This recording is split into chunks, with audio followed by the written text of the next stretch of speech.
Karate class join करना was the best decision of my life. It completely changed me. It changed me the way I look, the way I walk, the way I talk, the way I represent myself, the way I express myself.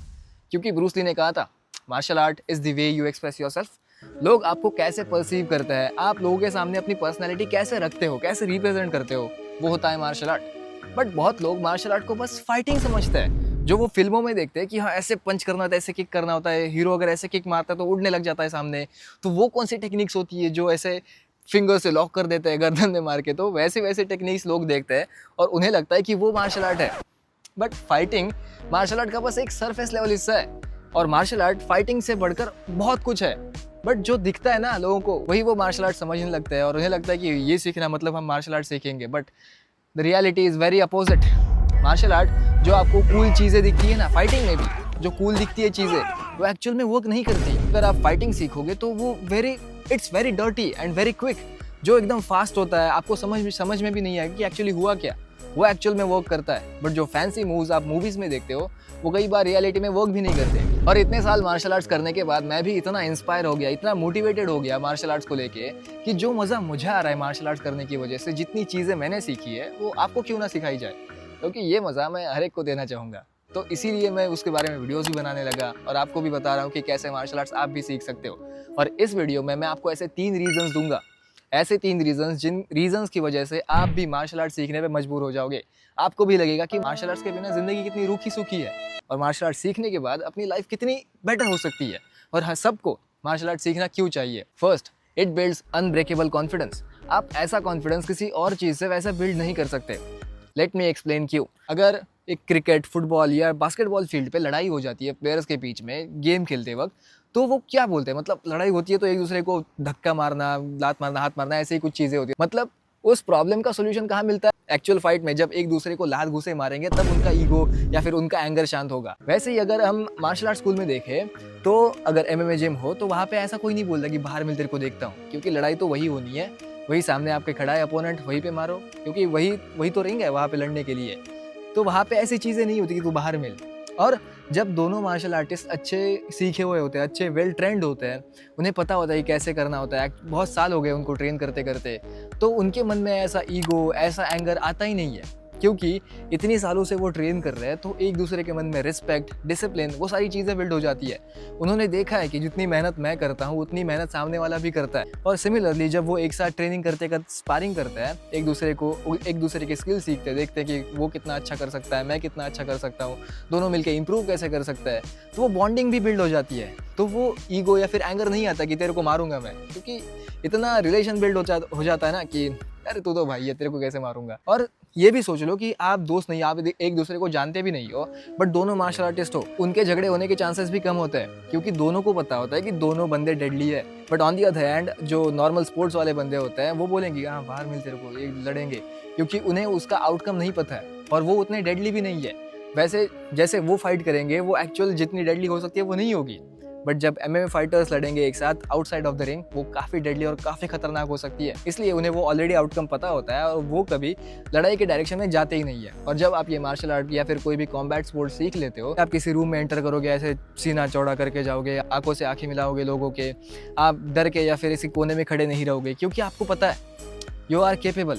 आप अगर वहाँ पे लड़ाई हो जाए तो अपने आप को डिफेंड कर सकते हो, कोई आप पे बेवजह चढ़ नहीं सकता, तो क्या फ़र्क पड़ता है। तो आप में तो वो कॉन्फिडेंस दिखेगा ही ना, क्योंकि एंड रिजल्ट अगर फाइट ही है और आप अगर फाइट कर सकते हो तो सिचुएशन आपके कंट्रोल में आ जाती है। चाहे तो आप फाइट रोक भी सकते हो, और फाइट हो भी गई तो आप तोड़ भी सकते हो। तो और किससे डरना भाई। तो ये अनब्रेकेबल कॉन्फिडेंस और कैसे बिल्ड करोगे आप? आपके पास कॉन्फिडेंस तो है, बट आपको पता है कि एंड ऑफ द सिचुएशन अगर मुझे लड़ना नहीं आता तो मैं मार खा सकता हूँ। तो वो इनसिक्योरिटी, वो बैक ऑफ द माइंड वो होता है कि मैं लड़ नहीं सकता। बट जब आपके पास कॉन्फिडेंस है, आप लड़ भी सकते हो, तो वो ऐसा कॉन्फिडेंस बिल्ड करता है ना जो कोई तोड़ भी नहीं सकता। Second one is you develop fully functional physique. आप कोई भी स्पोर्ट्स या फिर कोई भी एक फिटनेस एक्टिविटी ले लो, लाइक जिम या फिर कोई एक स्पोर्ट लाइक फुटबॉल, तो उसमें कुछ कैटेगरीज होती है। लाइक जिम में जाओगे तो आप मसल बिल्डिंग पे फोकस करोगे, स्ट्रेंथ बिल्ड करने पे फोकस करोगे, आप मिरर में कैसे दिखते हो उस पर फोकस करोगे। और फुटबॉल में जाते हो तो उसमें आप आपकी एजिलिटी कितनी है, आप कितने स्पीड से भाग सकते हो, आपकी स्किल लेवल क्या है, उस पर फोकस करोगे। बट जब आप मार्शल आर्ट करोगे आप सारे फिटनेस एस्पेक्ट से फोकस करोगे। लाइक आपको स्ट्रेंथ भी चाहिए, एंड्योरेंस भी चाहिए, स्पीड भी चाहिए, स्टैमिना भी चाहिए, सारी चीज़ें आपको चाहिए होती है to be a complete fighter. यहाँ पे आप ऐसी फिजिक बिल्ड कर रहे हो जो एक्चुअल में वर्किंग है, एक्चुअल में फुल्ली फंक्शनल है, जो हर चीज़ कर सकती है। ऐसी फिजिक आप मार्शल आर्ट में बिल्ड कर सकते हो। And the third one is mental toughness. तो शाओलिन कुंफू में या फिर कलरीपायटू में वो हॉर्स स्टांस आपको इतने टाइम के लिए होल्ड करना पड़ता है कि आप चाहो तो भी उस स्टांस को छोड़ नहीं सकते। आपको पता है कि आपके अब पैर दुखने लगे, आप गिव अप कर दोगे, बट नहीं, जब तक सेंसेई नहीं कहते आप तब तक उस स्टांस से नहीं उठोगे। उससे बिल्ड क्या होता है? Mental toughness. तो यही हमेशा ग्राइंड करने की आदत, अपने लिमिट्स को पुश करने की आदत।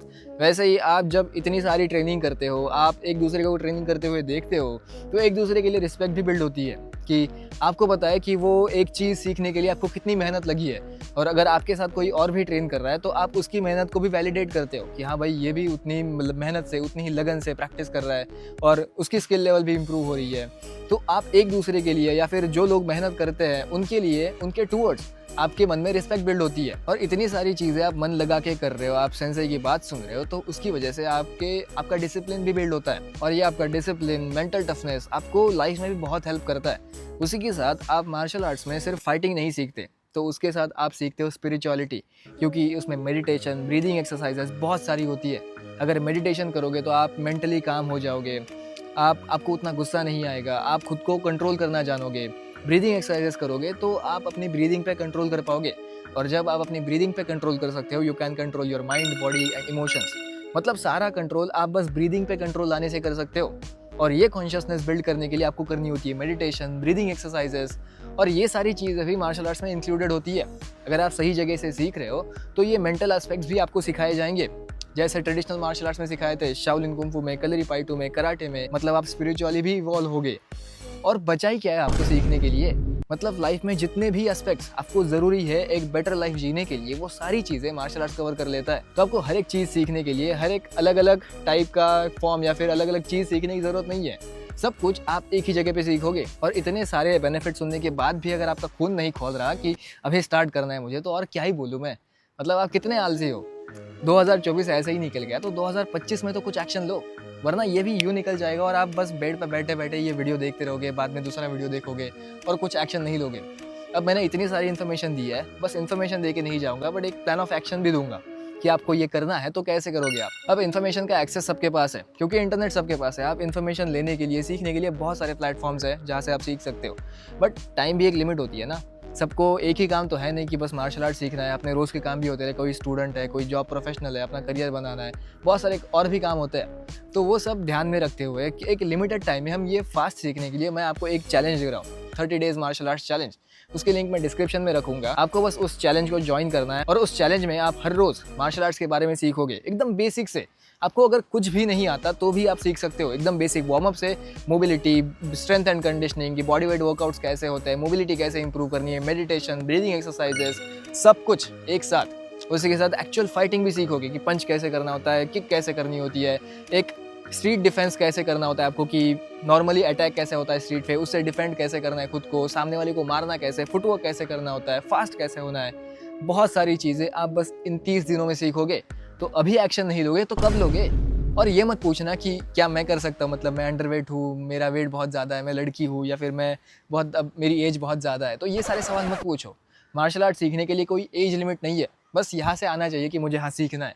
और सीखने के लिए जब रेडी हो तो लिंक डिस्क्रिप्शन में है, जाओ जाके ज्वाइन करो। जैसे 2024 को वेस्ट किया वैसे 2025 को वेस्ट मत करो। गो ज्वाइन नाउ।